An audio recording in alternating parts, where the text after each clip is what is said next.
19 through 22. In her hand she holds the distaff and grasps the spindle with her fingers. She opens her arms to the poor and extends her hands to the needy. When it snows, she has no fear for her household, for all of them are clothed in scarlet. She makes coverings for her bed. She is clothed in fine linen and purple. So this is saying that she makes clothing and sews for her family. Now, that was a necessity back then. Okay? We probably have a lot of women here who don't sew.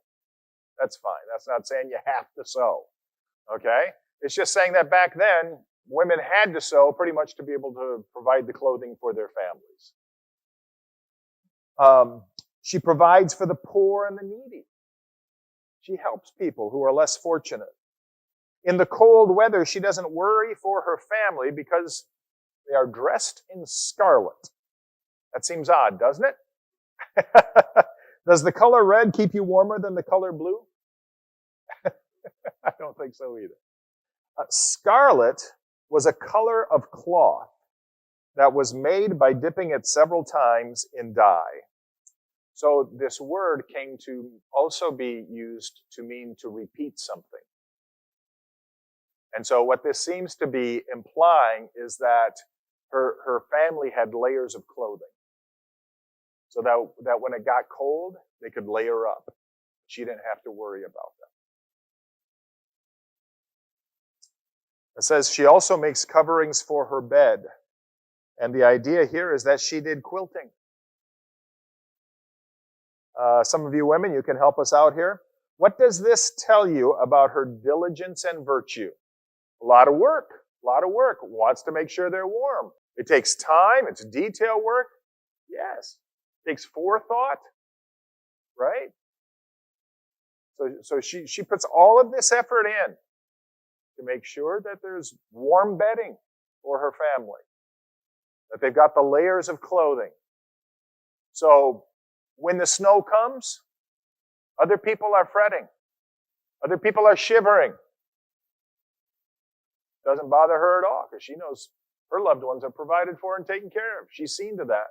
So quilting takes time and effort. So she shows her family love and care by giving her time, her effort for them to have needed and nice things. And it says that she herself was dressed in fine purple linen. She provided, the linen means fine cloth. Okay? She provided fine cloth for herself and she dressed in purple. What do you remember about the color purple in Bible times? Okay, royalty. What else? It's expensive and rare, right? That's why it was one of the royal colors. Okay? But it was very costly. It was made from the shells of a certain kind of sea snail. And so, again, this is saying that she works hard to invest in nice things and look good. As it says here towards the end, it says, beauty is fleeting. But why would she care about her appearance? And why would a virtuous wife or woman care about her appearance? Yeah, reflects on the husband. Verse 23. Her husband is respected at the city gate where he takes his seat among the elders of the land. What is this saying about the wife? She puts him in a good light. With her actions, with her words, anything like that, she doesn't damage his reputation in any way. She doesn't diminish people's thoughts of him. Verse 24.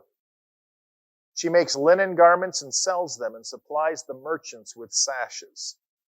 So again, we talked about the linen. That's good quality cloth. So she makes linen garments, sells them.